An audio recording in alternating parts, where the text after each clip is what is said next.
ওই দেখুন তার ফাও এখানে পুরা ফাও আছে, এই ফাও মানে বাউ ফাও, আর ডাইন ফাও ওই দেখুন কোনো খাটো হয়ে গেছে।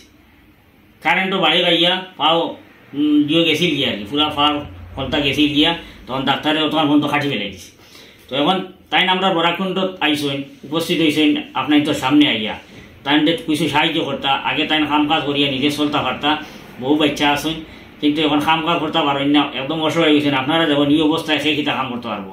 আমরা একটা আঙ্গুল নষ্ট হয়ে গেলে আমরা কাম করতে পারি না, বাতও খাইতে পারি না। একটা আঙ্গুলে যদি খাটি যায় তোলা, তাইলে একজন মানুষের একটা ফাও নাই, এই অবস্থায় মানুষের খিতা করবা।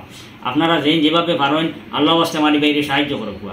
আর আমার এই বাইরে একটা আর্জি হইলো, আর আমিও আমার মত দিয়া টানি কথাটা, যে যদি এগুলো কোনো বাই থাকেন প্রত্যেক মাসে তানে 100 টাকা করে দিবা, 500 টাকা করে দিবা, 200 টাকা করে দিবা। তাইলে আপনারা দয়া করে তার লগে যোগাযোগ করবা, করিয়া তার ফোনপে নম্বর নিবাগি, তার স্ক্যানার ওটা নিবাগি। আর আপনি প্রত্যেক মাসে তানটে যদি কই নুতে তাই মনে করে দিবা ফোন করিয়া, আর আপনার মনে হইলে তো আপনি দিয়া যাইবা।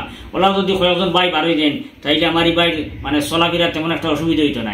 আরও তো পাড়া প্রতিবেশী যতটুকু ফান্ডা সাহায্য সহযোগিতা করতা। আসসালামু আলাইকুম ভাই, আপনাইতে দয়া করে হইয়া দেবা, আল্লাহ বাস্তে আবার যতটা করে সাহায্য করবা। আপনাইতে যদি আপনার তোর ভালো হইব, আপনার তোর আমার যা করেন আমার সাহায্য করবা। আপনার তোর লোক আমি দোয়া জরুর করবো আপনার।